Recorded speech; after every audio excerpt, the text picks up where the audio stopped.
आधे घंटे पहले तक जनता दल यूनाइटेड का राष्ट्रीय महासचिव और झारखंड का प्रभारी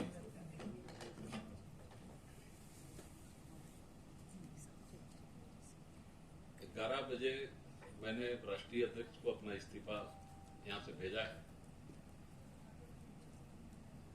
इस्तीफा के कोई बहुत बड़े कारण तो नहीं है, सिर्फ इतना है कि मुझे लगा कि हम लोग जो नेतृत्व वर्ग थे, राष्ट्रीय टीम जो थी, हम लोग कंप्लीट वो झारखंड के प्रति उदासीन थे। और फिर थोड़ा सा इतिहास के पन्नों में हम जाते हैं तो देखते हैं कि आखिर नामधारी जी ने पार्टी क्यों छोड़ा, जलेसर महतो ने पार्टी क्यों छोड़ा, राजा पीटर ने पार्टी क्यों छोड़ा। तो उसके कारण हमको समझ में आ गए कि आखिर इनके पीछे भी पार्टी छोड़ने के क्या क्या रीजन हो सकते हैं। तो सिंपली मैंने अपना इस्तीफा दिया और इसी सेंटीमेंट में कुछ कार्यकर्ताओं को जब मैंने जिक्र किया कि मैं जनता दल यूथ छोड़ रहा हूं, तो वो लोग भी अपना आज बोले कि नहीं, आपके साथ हम लोग कुछ लोग प्रेस में बैठेंगे।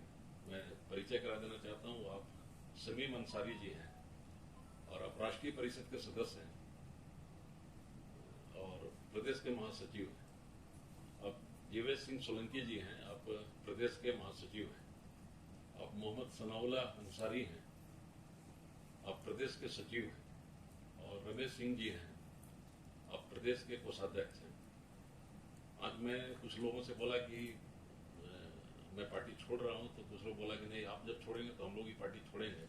तो कुछ मेरे व्हाट्सएप में कुछ आया है जो प्रदेश अध्यक्ष को भेजा है, उसमें पलामू के तारकेश्वर आजाद, सबसे पुराने समाजवादी, अगर तारकेश्वर आजाद के विषय में अगर वहां के पलामू के किसी पत्रकारों से पूछिएगा तो पूरन चंद जी से में राजनीति करते थे, उस समय के उनके साथी रहे हुए हैं। मुझे नहीं लगता है कि उनसे पुराना समाजवादी झारखंड में कोई होगा, लेकिन मुझे भी आशा लगा कि आखिर इनको ऐसा क्या तकलीफ हुआ कि ये पार्टी से त्यागपत्र देती है।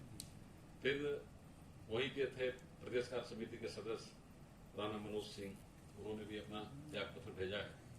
अभी अभी जस्ट यहां में बैठा तो यूथ के जो प्रदेश अध्यक्ष बनाए गए थे मयंक सिंह, उन्होंने भी अपना त्यागपत्र भेजा है।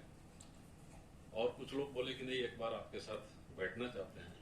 अभी हम लोगों ने यह तय नहीं किया है कि पार्टी छोड़ने के बाद हम लोग को कहां जाना है। इस विषय में हम लोगों ने कोई भी विचार विमर्श नहीं किया है। लेकिन जब मैं कल जो हमारे राष्ट्रीय अध्यक्ष हैं ललन सिंह जी से करीब 10:30 बजे रात को मेरी करीब 20-25 मिनट तक बात हुई, तो वो सीधे बोले कि हमको सूचना मिली है प्रवीण जी आप पार्टी छोड़ रहे हैं। हम बोले सर, हमने तो स्पीड पोर्ट से त्यागपत्र भेज दिया है। कल मैं 1:30 बजे प्रेस कॉन्फ्रेंस करने वाला हूं। तो आज बड़ा आश्चर्यजनक ढंग से एक लेटर आया कि आपको सभी पदों से मुक्त किया जाता है। तो मैं पहला बार जिंदगी में देखा, मैं तो इन लोगों को पुराने ऑर्गेनाइजेशन के लोग समझता था कि बिना शोकॉज का किसी को पदमुक्त किया गया, ये भी मैंने जीवन में पहली बार देखा। तो मुझे लगा कि शायद इनके काम करने के तरीके यही होंगे और मुझे कुछ इससे ज्यादा कहना नहीं है किसी के विरोध में। मैं जो बिहार के माननीय मुख्यमंत्री हैं नीतीश कुमार जी, वो अच्छे नेतृत्व करता है, उनका विजन साफ है। मैं इस बात को बार बार कहता हूं, आगे भी कहीं मौका लगेगा तो मैं कहूंगा कि वो, लेकिन ऑर्गेनाइजेशन में उनका कोई अब से नहीं है, कोई दखलंदाजी नहीं है। और शायद इसलिए जदयू की स्थिति हो रही है। मेरे तरफ से इतना है, अगर आप लोग को कुछ इसमें पूछना है, जानना है, समझना है तो पूछ सकते हैं। सर, ऐसा कहा जा रहा है कि पार्टी विरोधी गतिविधियों में आप शामिल थे। तो सर, एक दिन पहले निकाल देना चाहिए था ना। हम तो आपको कल ही सूचना दी कि आज हम प्रेस कॉन्फ्रेंस करेंगे। आज 11:38 में, देखिए बहुत मजेदार एक, आप इसको देखेंगे, इसको स्क्रीनशॉट ले भी सकते हैं। बहुत मजेदार चीज है कि है क्या, हम तो ये सब जानते नहीं इतना इलेक्ट्रॉनिक, लेकिन अब क्या करें कभी कभी। हाँ, देखिए ललन बाबू को हमने इस्तीफा भेजा है 11:34 में। उसके बाद उनका एक आया कि आपकी भावना को मैं कल ही समझ गया था, इसीलिए आज सुबह ही आपको सभी पदों से मुक्त कर दिया गया। वो मेरी भावना को समझ के हमको पद से मुक्त किए हैं, शासित नहीं किए हैं। ये उनका समझे ना। देखिए मजेदार बात, तो बोला चलो राष्ट्रीय अध्यक्ष अच्छी बात बोल रहे हैं कि भाई आपकी भावना को समझ के आपको हम लोग बरी कर दिया, अब आप एकदम फ्री है। लेकिन उसके बाद 11:39 में हमको लगता है कोई गोष्ठी हुई होगी, तो 11:39 में एक लेटर आता है मेरे मोबाइल पे, जिसमें लिखा हुआ है कि पिछले कई महीनों से दल के अंदर पदाधिकारी रहते हुए श्री प्रवीण सिंह दल विरोधी कार्यक्रम में संलिप्त पाए गए। पिछले कई एक महीनों से। अब पिछले कई एक महीनों से ना तो यहाँ चुनाव हुआ, ना ही अखबार में मेरा कोई बयान आया किसी के विरोध में, ना ही कोई संगठन की बैठक हुई। तो आखिर दल विरोधी का बात अगर कहते हैं, ऐसे मुझे कोई फर्क नहीं पड़ता है, ये दल विरोधी कहें चाहे जो कहें, जब मुझे इस पार्टी में रहना ही नहीं है तो फिर ये कोई मतलब नहीं है कि मैं सफाई दूं कि मैं दल विरोधी काम नहीं करता था, ये करता था। इनको जो समझना समझे। लेकिन ये जिस सुचिता की बात करते हैं, अगर जिस स्वच्छता की बात करते हैं, तो ऐसा लगता है कि अपने संगठन के अंदर अपने कलीग के साथ ये बेईमानी करते हैं और उनकी छवि खराब करके अपनी राजनीति चमकाना चाहते हैं। इसके अलावा कुछ नहीं। पार्टी छोड़ने को लेकर के वो अपनी नाराजगी व्यक्त कर रही है। क्यों भाई, डेमोक्रेसी में हर आदमी को हर एक जगह रहने की छूट है।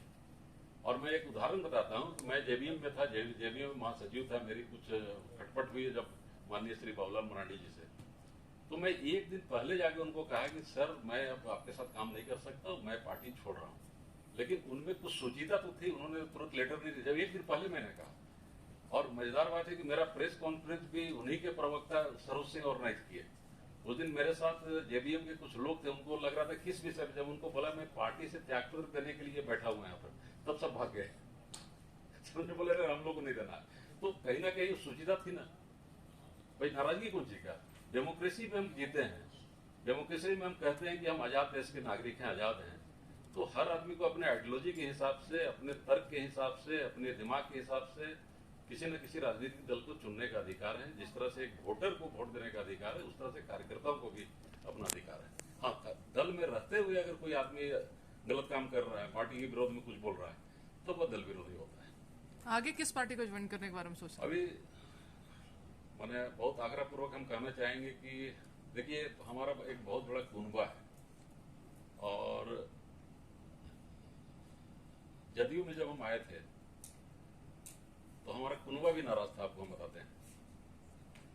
उदाहरण मोहम्मद सनाउल्लाह जी हैं, ये आज से 1 महीना पहले एक जगह एक्सीडेंट किए, इनका हाथ फ्रैक्चर हो गया। तो ये हमको फोन किया वहां से कि भाई भैया हमने एक्सीडेंट कर गया। हम वहां पर जिस लोगों को मैंने खबर किया वो हमारे दल के लोग नहीं थे, लेकिन जाके इनकी इतनी सेवा किए, इनको हॉस्पिटलाइज करवाए, इनका गाड़ी रिलीज करवाए, तो वो एक टीम है काम करने के लिए। अब उनका कहना है कि अब तो कम से कम हम लोग से बातचीत करके आप कोई निर्णय लीजिए। जो अपने दिमाग से आप लेते हैं तो कोई जरूरी नहीं कि आपका दिमाग बहुत तेज चलता है और हम लोग गांव में जो बैठे हुए सब बेवकूफ लोग बैठे हुए हैं। बड़ा हमको धमका के लोग बोला है, इसलिए हम 10-15 दिन में उन लोगों से बैठेंगे। और ये संख्या 4-5 हजार लोगों की है, छोटी मोटी संख्या नहीं है। एक विधानसभा को तो सीधे प्रभावित करती है। ये अलग बात है वो रिजर्व विधानसभा, हम चुनाव नहीं लड़ सकते हैं, लेकिन एक विधानसभा को तो सीधे प्रभावित करती है। और ज्वाइनिंग के पहले आपको बता देंगे, अच्छा कार्यक्रम होगा, बड़ा कार्यक्रम होगा।